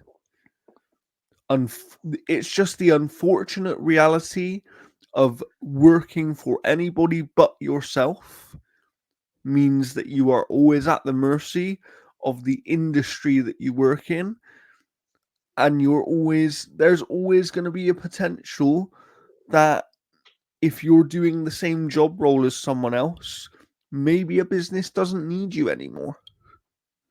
Like, it is unfortunate, but it's true, right? Hmm. I don't know what else to say. Have you got anything to add on this one, Jeff? No, I just hope that these are kind of like the end of the layoffs. Um, I do as well. you know, I do as uh, well. obviously it's not going to be, but in terms of like just coming from Microsoft, like if you are going to do the layoffs, just do them once, and like Yeah, like you know, they would have actually have been better doing all of these layoffs in one go, even though it would have been a much bigger number. If you do them all at once, you get it out the way, you have the bad reaction to it, you let people feel upset, and then you move on. But where they've had to kind of, for whatever reason, split these layoffs into 2 or 3 different rounds, which I know businesses often do, it means that there is negativity around the brand again, which, from a gaming perspective, is annoying, because every time that they have some positivity, something happens that just makes everything negative again. And it's a real shame. But I hope that not only for Microsoft, but for the gaming industry, I hope that these layoffs do sort of calm down from this point forward, because it's been crazy so far this year. So, hmm. I think that's it for the news, isn't it, Jeff? Yeah, unless anybody does anything stupid in the next little while. Right. Well, That we'll seems keep about it. an eye. We'll keep an eye on socials and everything, as we always do. Before we talk about what we've been playing, or somewhat adjacent to that, I have a little bit of news of my own, and this Sure. is particularly fun for the retro gaming community. My RetroSync 4K arrived, and this is not it, but this is a sticker that came with the device. I was gonna Um, be like, wow, it looks really different. Looks like a sticker this year. of course, if you're not sure what that is, the RetroTink 4K allows you to connect all manner of retro consoles to your modern TVs through an upscaler and play them at 4K. So I've only tested it a little bit so far with my PS2 that I have just to the left of me here. Um, But yeah, being able to play these PS2 games in a full screen mode without black bars at a resolution where everything doesn't just look stretched and weird is really nice. And you can, of course, do that on emulators and stuff anyway. But there's something about being able to do it on the native hardware that is just a nice experience to be able to have. What I will say is the RetroTink 4K is very expensive. Like, it's $750. It still cost me £750 because although it would have been cheaper, we have like import taxes and stuff. Mm. So where I had to pay import duty, it ended up being £750 anyway. But for me, the way that I sort of look at it is this is a device which means that because not only does it have all the sort of connections on it, like your composite, your component, your SCART, which Europeans will be familiar with, um, S video, like it has every type of connection you could think of. So literally every single one of your consoles has a way of connecting to this thing. Even even your Nintendo Switch, which I am going to test out because if I can get this thing to run my Nintendo Switch on my TV at 4K instead of blurry resolution and not being able to play on the TV, that will be amazing. Like, because I don't care about how the games run. I can live with frame rate inconsistency, but not being able to play it on the full screen TV here just because the resolution isn't really made for it. Yeah, like I'm playing a Switch game right now that I can't talk about which one it is, but the little buttons and stuff in terms of like readability, you can't even see when you're playing portable. So there's like these Wow. like rhythm things and stuff where you just see like where X and B and all that stuff. You can't even read what that is when it's portable. Wow. That's crazy. Yeah, and the timing on it is so dumb as well too. Like I literally had to like pop it on my TV and be like, okay, let's do this. That's a shame. So Um, yeah, so I am going to test out the RetroTink 4K with my Switch, which should, in theory, be able to upscale the signal to 4K and make those images cleaner.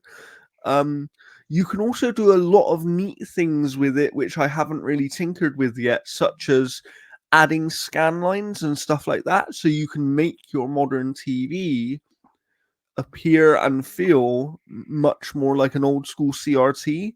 oh God, I And I, turned that setting off on Marvel vs. Capcom collection. And I'm like, I know that hell some people no. are really into that. So it does a lot of like for the money. The way that I kind of justified it in my head is this is something I can use with every console that I still own, and it's something that I can make use of, long into the future because it has a HDMI port on it. So unless TVs one day are like, yeah, we're not going to have HDMI ports anymore, this device is going to be useful to me for years to come.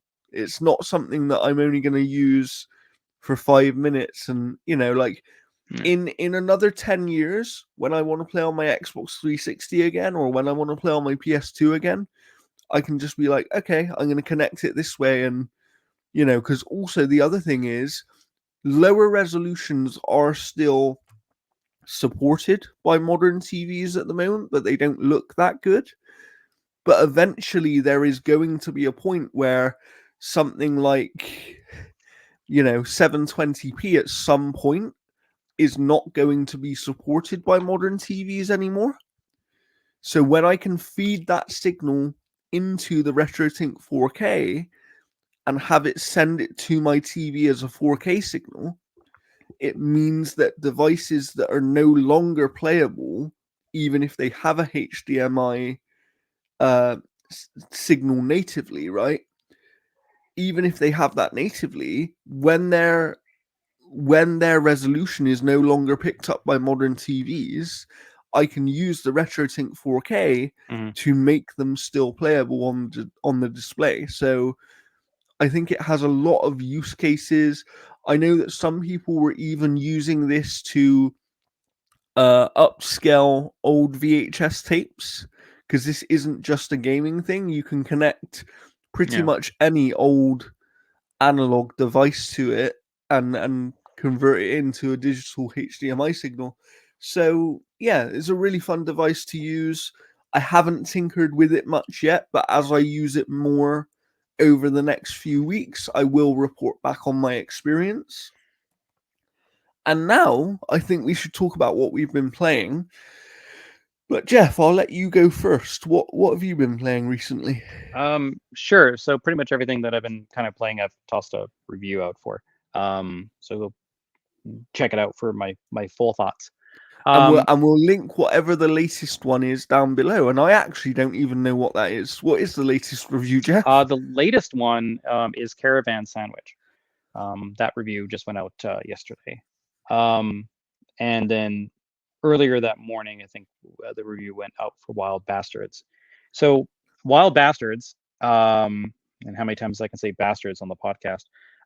Wild Bastards is a follow-up to Void Bastards, which is a game developed by Blue Manchu, and it is one of my absolute favorite games.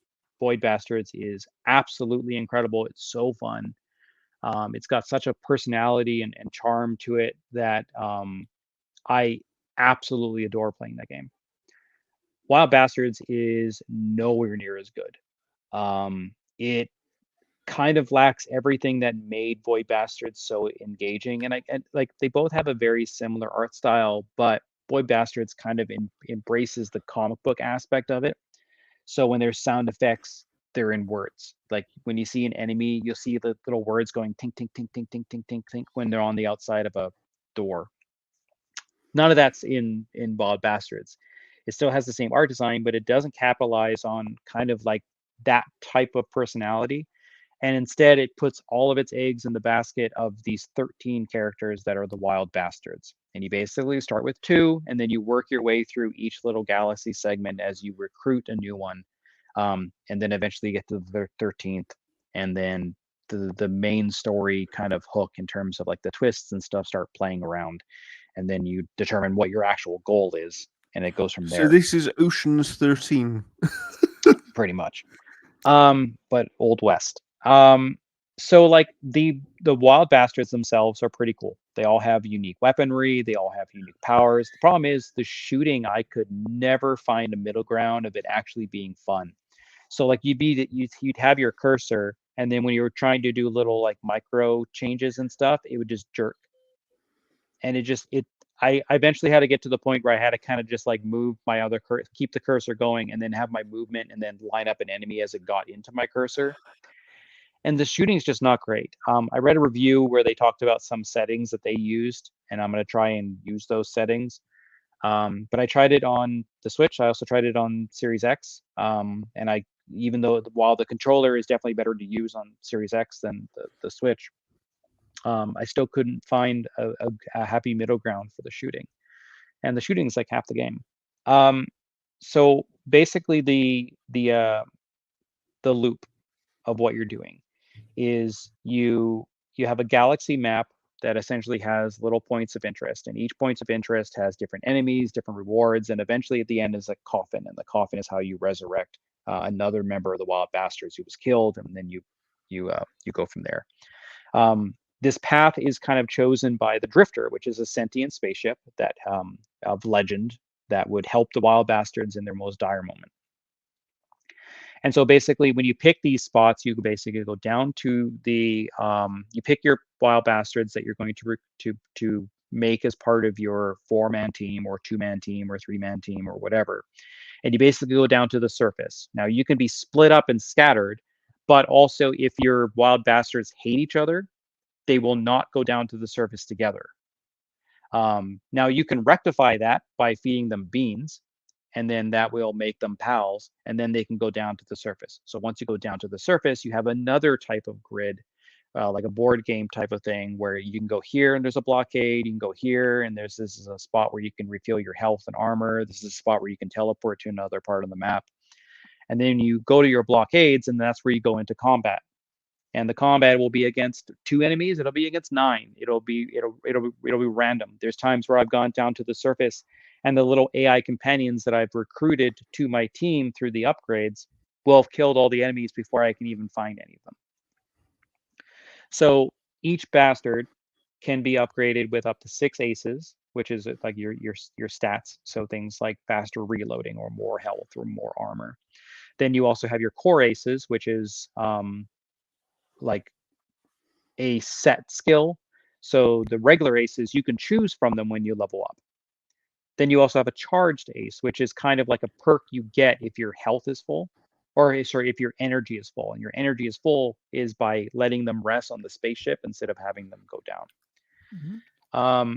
The problem is the environments are incredibly bland. There's like 5 or 6 biomes, and they're all literally the exact same spot. They're just That's a shame. it doesn't have the personality of like the ships did in Void Bastards, where you go and you explore, and then there was just this really fun charm to it. I never finished Void Bastards, but I did really like everything about it. Like it was just like you said, it was just a really fun game to play. Yeah, It's a shame that Wild Bastards just seems like it kind of misses the mark. It takes the look and approach of what they did with Wild Bastards, but it just eliminates all of the fun that game had in its exploration, because like any of the upgrades, like if you need upgrade tokens to level up your characters or specific powers or mods and stuff, it's all based on the rewards you get down on the surface. But all those rewards are just points of interest on the map. They're not in battle. So like if you were in those areas and you stumbled upon upgrades or whatever, it would allow you to explore. But at the exact same time, if you have those AI people helping you and you end the level and then you have to hightail it out of there and miss out on the exploration, I can see why they put it just on the map. But essentially what you could do is just go to those places on the map and then go to the teleporter and leave with very few blockades. And the only perk of taking on as many enemies as you can is you earn infamy, which then rewards you at the start of the next map with a whole bunch of items.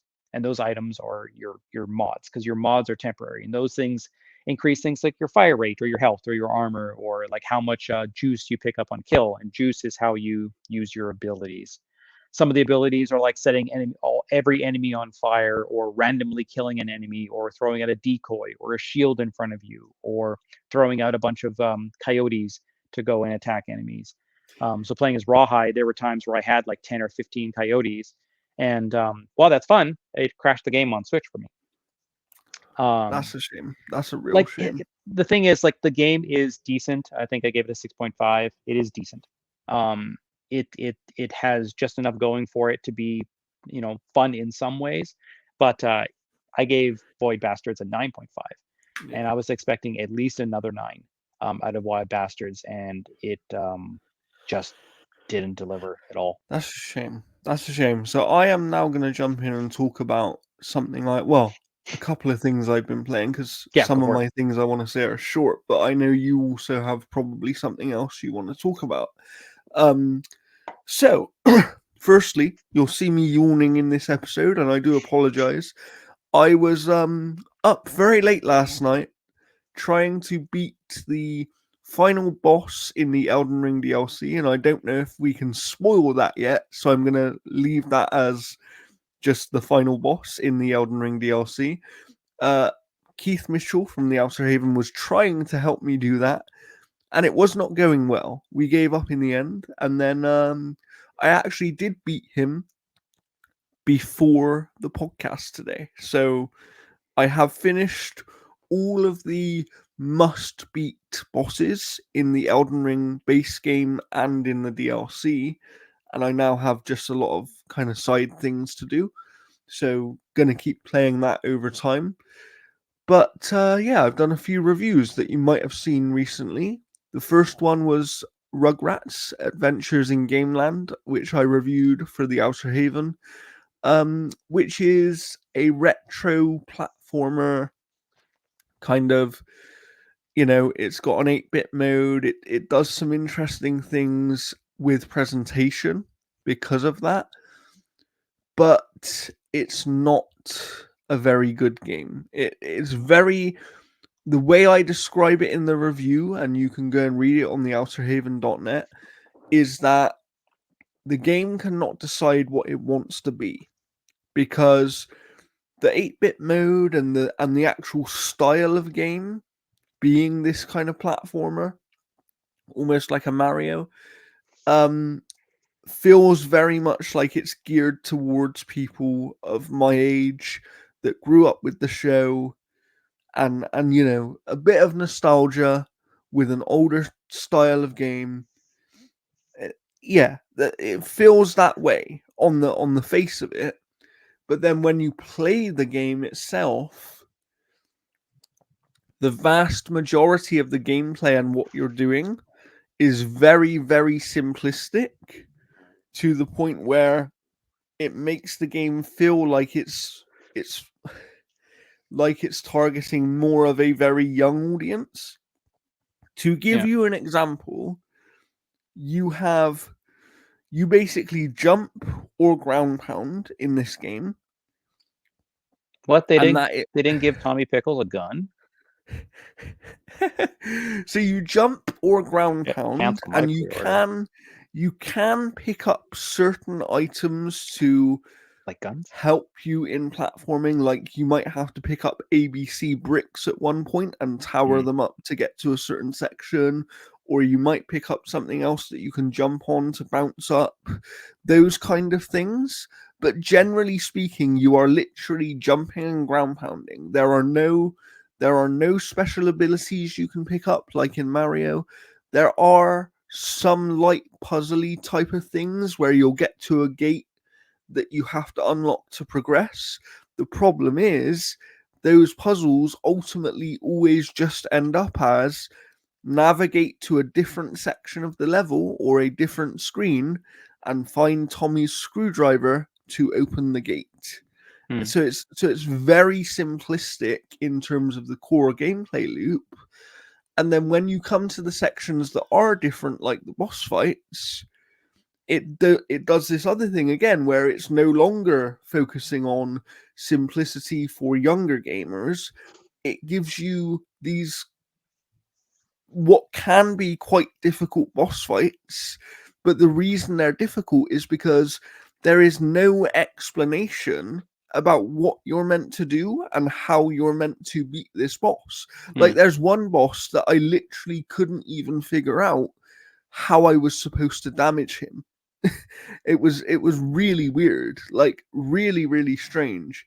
I do like the fact that this game can be played in local two-player co-op, because I don't think we see local co-op often enough these days. Mm. But ultimately, this is a game that, I gave a 2.5 stars out of 5 on the Outer Haven scale, and the way that we describe that is, it's something that you might play if you're bored and you don't really have anything to play, but there are certainly many better options out there. Yeah. Um, so yeah, it's kind of, if I was to review it on our analog stick gaming scale, I probably would have given it a 6 out of 10. It's an okay game. Like, it's not broken by any means, but I just feel like it kind of couldn't decide what it wanted to be and who it wanted to focus on as its target audience, and I think that lets it down ultimately. Um, Other than that, I'll quickly talk about one other thing that I've played, which you may have seen the review if you keep up on our site, but that is NBA 2K25. Obviously, our review is a little bit late. That's just due to when we got access to the game. But thank you to 2K and the PR partners over there for sending me the code, because I really enjoyed playing this NBA 2K game. Um, because it does a lot of things right. If you've played a 2K game before, there's not much different in terms of the offering. Like, there's not really any new modes. there's a few little things here and there, but the things that are new are just different versions of already existing modes, if that makes sense. Where they make the most improvement is in the core gameplay itself, because they're using a new technology this year, and I forget the name of it right now, so I apologize. But they're using a new technology. Play Pro or something. Yeah, that allows them to capture real NBA footage and basically transport that into the game. And the authenticity that that brings to the experience is honestly unmatched by any other sports game. Like it's crazy what they've Yeah, managed to especially do. when you get people that are like massive fans of like certain basketball players, and they like them because they put a little spin on the ball. They kind of have a personality when They they. have their way of doing it, right? Yeah. And that is captured much more authentically for sure. All of that stuff is great. The presentation as well is something that I really pick out as being really improved, especially on the PC version, because that is where I played it this year. And if you play on PC, you now finally have what is the equivalent of the next gen console version, because for the last few years, you've still been having the kind of Xbox One and PS4 version release on PC rather than the Series and PlayStation 5 versions. Yeah. So they're now on parity, and yeah, the presentation is fantastic. However, Jeff, this is a 2K sports game. And what is one of the biggest problems that 2K sports games have had over the years? They're VC, like their microtransactions are just kind of like um kind of blocking you from kind of the natural flow of progression. Like you feel like you pretty much have to spend a lot of money to kind of keep up with other people online. So there's a lot Yes. of pay to win kind of mechanics in regards to like, Yeah. And having a good player. unfortunately, NBA 2K25 is no different. And of their sports titles, it's still their worst offender. Like, there are some problems with VC things in the WWE 2K games, but those are much more manageable, and there are ways you can get things through gameplay much more easily. Yeah. Same with the Topspin game that I reviewed as well. Um, that does have VC, and well, it has a version of VC which isn't actually called VC in that game, I don't believe. And you do use that for progression to some extent, but the main use for it in that game is cosmetics, so it has much less of a problem with that. Yeah, But it's in called VC. oh, it is okay. I couldn't remember. I thought it might have had a different name. Um, but in the NBA 2K games, the problem is nearly every mode you play in has some sort of VC requirement. For example, My Player, which is everybody's favorite mode every single year, where you create your own basketball player and you start your journey as a rookie in the NBA to kind of upgrade them, take them online, play against your friends, play with your friends, all of that good stuff, right? The issue is that when you start in this mode, you start as a 60 overall basketball player.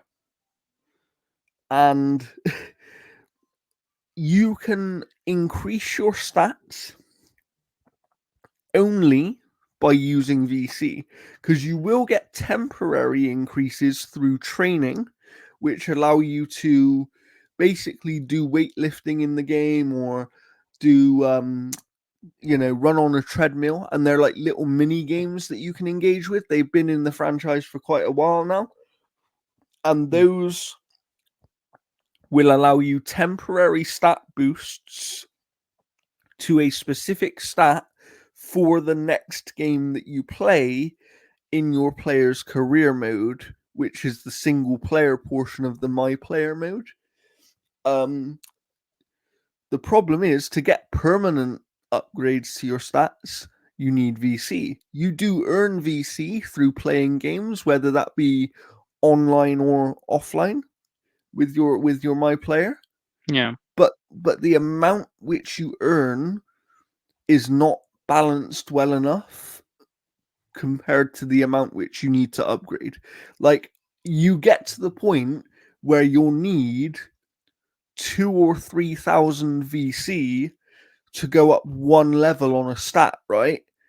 And when you play a game, and it does adjust by difficulty how much you earn, but only minimally, you will earn maybe a maximum of sort of 4 to 500 VC per game in your career mode. And these games, depending on what time length you have them on and stuff, if you're playing them like a real basketball game, they can take you, 30 minutes of gameplay because you're not necessarily playing every minute of the game. You'll start off as a bench player, right? So you're subbing in and out, but it can take you 30 minutes of gameplay to get 500 VC. And when you get to the point where you need 2 or 3,000 for one level up on a stat, which is 1 point up on a stat, like, you're talking about potentially hundreds of hours you have to put in if you're not prepared to spend money. And that's just to upgrade your stats. But VC can also be used in the game to acquire, different cosmetics, like different, because you have the city. Everyone who's played NBA over the last few years knows that the city is kind of like this open world hub in the My Player mode to get between the different things that you can do. Mm-hmm. But within there, you can get items for traversal. Like, you can go and buy with VC a little go-kart and be driving around in a go-kart instead of running around, It's so there's things you can do, but all of it comes back to VC. So they're ultimately trying to get you to spend money on VC. And I was fortunate enough that, the edition of the game that I was given access to came with 100,000 VC. Okay. But I used that VC, I'm not joking, within half an hour of starting the My Player mode. I was like, I need to use this VC, otherwise I'm not even gonna be able to effectively review the different parts of the game. So it's very, that is a very big blemish on an otherwise great game, in my opinion, and it's the only reason that I didn't score the game higher, because the small improvements they do make across the modes and the big improvements they make to gameplay and everything do add up to what I think is the best game in the franchise in quite some time, certainly, and potentially on the gameplay front, I would argue probably the best in the series that they've ever had. So it's a shame for it to be let down by the same consistent problem they've had for years now.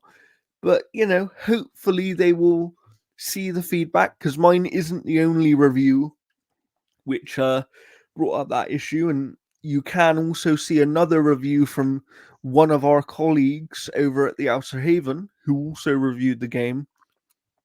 And they talk very much about the microtransactions being an issue as well. So I'd recommend that. That's my good friend Carl from Australia. And yeah, so I would say that if you're a fan of the NBA games and you can put up with how the microtransactions have kind of been implemented over the last decade or so, then you're going to be fine with this one. It's a great game, and it is an improvement over the last couple of years, and they definitely have listened to fan feedback about making the city easier to navigate and that sort of thing. Um, but if you are someone who doesn't want to spend additional money and isn't prepared to grind for hours and hours and hours for little progress, then maybe this isn't for you. So I'd keep that in mind when thinking whether you should purchase the game or not. But you can, of course, go to the website and read my full review for more details. I will link that one below. But for now, Jeff, what else have you been playing? Yeah, so I'll go over kind of a few things here. I'll have more thoughts on the Marvel vs. Capcom collection next time we record. I've only played about an hour of it so far, but man, it's great having that stuff back, especially for the first time on a Nintendo platform. I've been playing that on Switch, and it runs absolutely fantastic. Um, so I got that digitally on Switch. I'll be getting it physically on Xbox when it hits next year. So two things that I'm going to talk about. I'm going to save Caravan Sandwich for the end. Um, so Astrobot, I've pushed through that. I've completed all of the levels except for the bonus levels that you go into the little vortex thing, and then that takes you to another like area to go. The game is really good. Like it is visually, it's really nice. There's some levels that have a lot of challenge. There's one level that I almost gave up on because it was very difficult. Um, but no, like it's neat. Like there's like a lot of little bonus levels and things like that too. So you get like like a God of War level, and then you get Yeah. like an Uncharted level, and then a bunch of other ones and stuff too Yeah. that I won't spoil. Yes, There's a because lot of these ones that you have spoiled are things that have been used in promotional material, so we're yeah not spoiling those aspects, and we won't spoil any of the small kind of bots you can find as well. Because for people who don't know, in this game, you're essentially the thing you are going around looking for is the other astrobots, right? yeah It's you are trying to find them. But what I really like about this game so far, Jeff, and you'll have to let me know, what you think of this element, is how the more you find, they actually end up helping you to do things. Like in that little hub world area that you have there, you have to have a certain number of bots to help you get to certain other things that you need. And I thought that was really cool because to me, and I mentioned it before in my first impressions last episode, it almost made it like a Pikmin game. like, I just really liked that aspect because it felt like there was always this progression, like every level when I find one of these bots. And I don't know, did you ever have an experience where you had to go back to a level because you didn't find everything? yeah yeah, because like when you go back to a level, you can purchase a little bot that kind of gives you a radar of where to go. Mm. um yeah, like I've gone back because like there's a part where I needed 250 bots and I had like 239 or something like that, so I had to Wow. go and I had to like go back and find 11 more. um and like again, like I absolutely, like I love the game. I think it's really good. There's a lot of weird omissions. Like there's Oh, shit. no Twisted Metal, there's no Toshinden. Like there's a lot of just weird PlayStation things that just don't have um a space. But then you do things like Tearaway, which Yeah. was okay, popular for what it was, but like Twisted Metal, you literally gave them a fucking TV show. Yeah, like Like yeah. And it's historically, at one point in time, that was one of their bigger franchises, right? yeah, like it's sort of weird. And like um I was watching a podcast that Maximilian Dude was on, and I can't remember, it's like Uncapped Frames or something like that. He was a guest on it. And one of the guys, it's me JP, made a very good point, and it's one I definitely do agree with. Um, and that is, for as much of a celebration that Astrobot is, um, it's, I'm trying to think where I put it in my review here. Trying to think of it. Um, so yeah. So this is because while Astrobot is that celebration of PlayStation's history, it's also a visual graveyard of IP that we'll never ever see again. So like again, it is equal parts celebration and equal parts graveyard, because there's some stuff like we'll never see another Days Gone. We'll never see another Rogue Galaxy. We'll never see another Concrete Genie. We'll never see another, like there's all these things where they're There they're was they're lots of jamming them in things in there. there you'll never see again. Yeah, there's Yeah. lots of things. And so to me, for as much of it is a celebration, to me, it's far more a graveyard of IP. It's basically Sony going, this is the only time you're ever going to see this character again. Savor it. And there's a lot of IP that is in the credits that's not here. A whole bunch of Ubisoft stuff. So maybe that's coming with a expansion later on. Who knows? But again, it's a great game.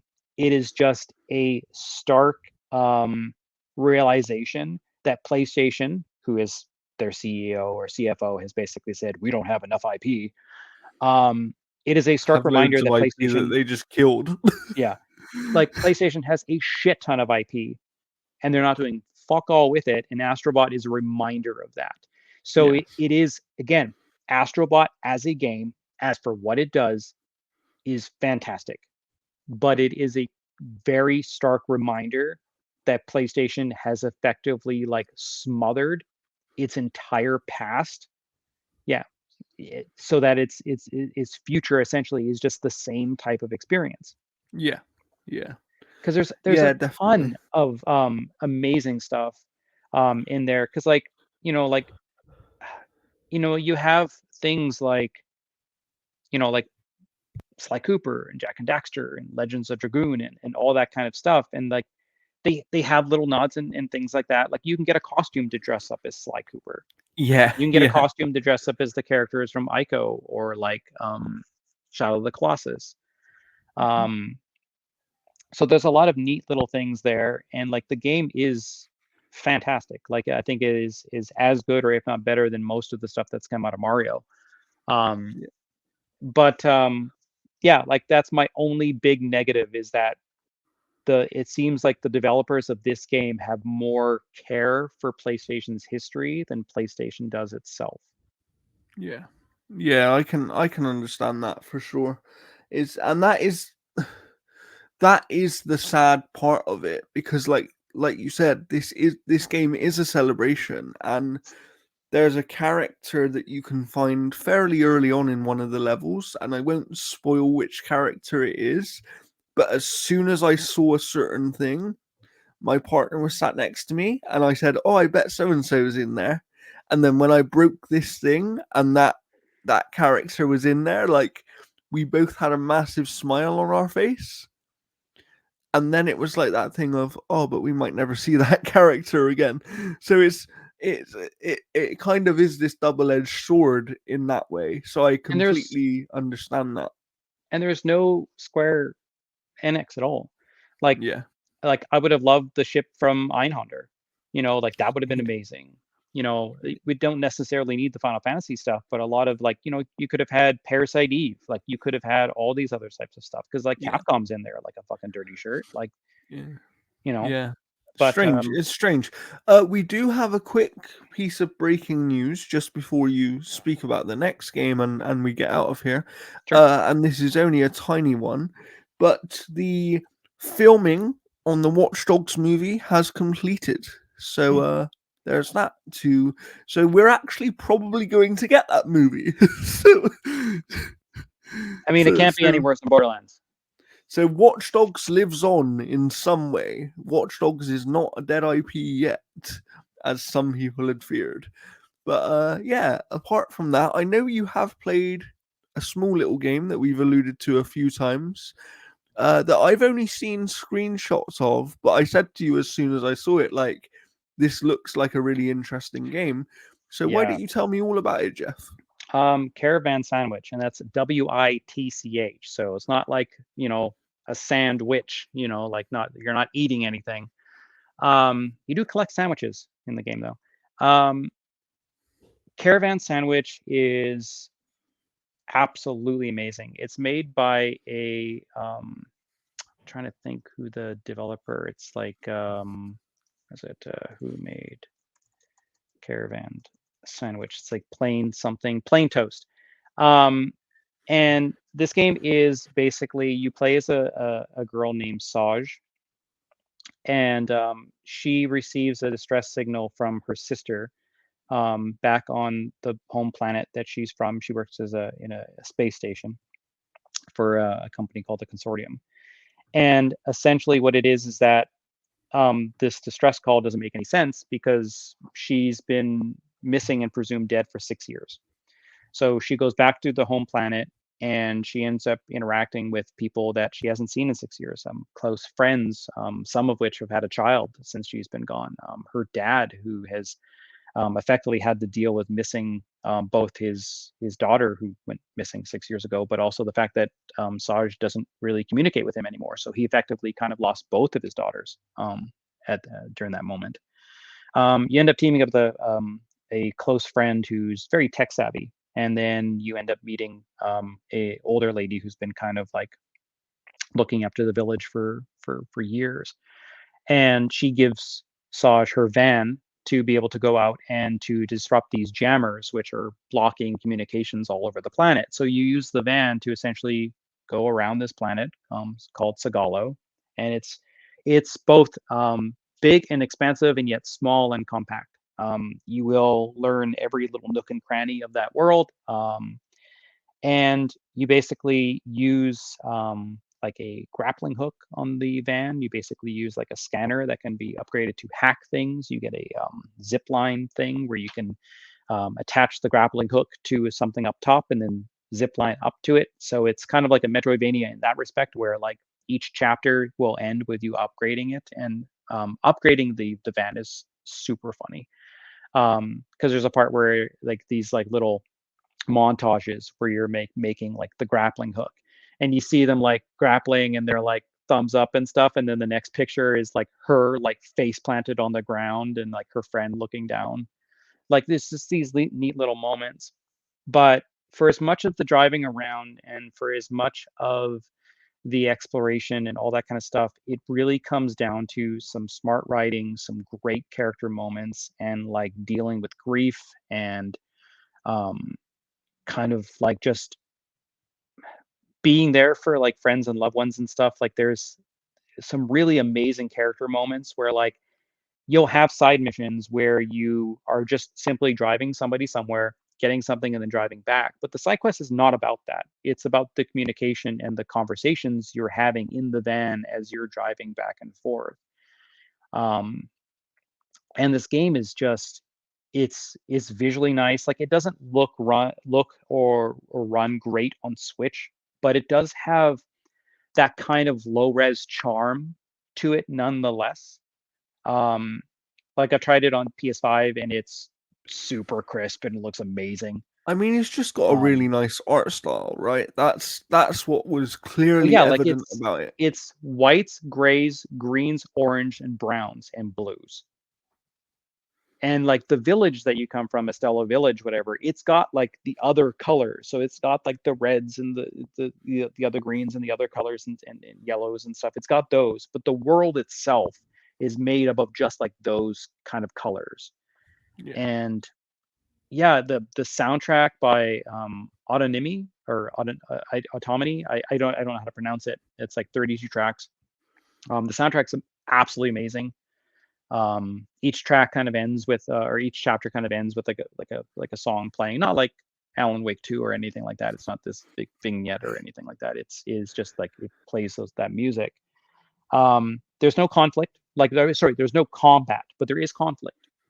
There is no antagonist, but there is something watching you, and that is the sandwich. um, and This game is fantastic. Like again, like it doesn't run amazing on Switch, but that low resolution does give it some charm to it. But like I ended up scoring at a 9.5. Wow. This game is absolutely amazing. Like, this is the type of game that reminds me of why like a lot of indie games can end up being my game of the year. Greece, Mm-hmm. Gree. Mm-hmm. Yeah, Um, yeah.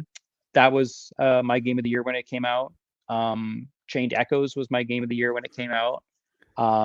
This is in contention for my game of the year. Right now, it's kind of a three-way tie between Stellar Blade, Warhammer Space Marine 2, and this.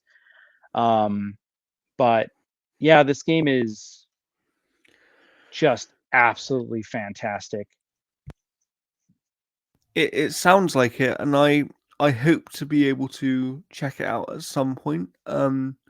Because yeah, as soon as I saw, like I said, something about those couple of images that you sent me of the game, it just grabbed me straight away. I was like, oh, this looks Yeah, cool. Like and this looks nice. the the only the only downside, like I only have two nitpicks. One, I wish the Switch performance and visuals look better. There is a patch coming out. I don't know how it's going to improve it, or anything like that. So if you have a chance of playing it elsewhere, if you want a portable, just play it on Steam Deck. But you have your like little icons for what mode your van's on. You have to cycle through them to make them fade away, which is weird. Hmm. But that's really the only negatives I've got. Like, and Okay. it's not a collectathon. Like, you're not going to be finding like icons on the map or anything like that. Like, nothing like that. Like, there's items you find as part of side quests, but there isn't like something that is like the driving force for exploration. It's just more of like what is around that corner. That is what's going there. Because like there are places that you can kind of go underground and whatnot, and there are like things that you can collect, and the driving around feels so good. I kind of wish that there was a radio station in the van where you could Yeah. listen to music as you were driving around. Hmm. Um, but no, like it is an absolutely, like, to me, it is the best indie game to release this year Wow. Wow, that's big praise. by That's far. very big praise. And I'm playing another one that is like under embargo right now that is quite good and a solid indie game, but so far it's not holding a candle to Caravan Sandwich. Wow, that's genuinely really high praise. I'm glad to hear it. You can obviously go and read Jeff's Yeah. full review on Reviews the out. website. We will link it below. Um, but yeah, I think for now that does it for us for this week. We don't have any more breaking news. We don't have any more games to speak about. I will have something to speak about next week that I've been playing, so that's going to be fun. Um, but yeah, please make sure you're subscribed for that episode, which will be coming your way next Wednesday or Thursday, because the way we record now does allow me to get these episodes up much quicker than we were previously.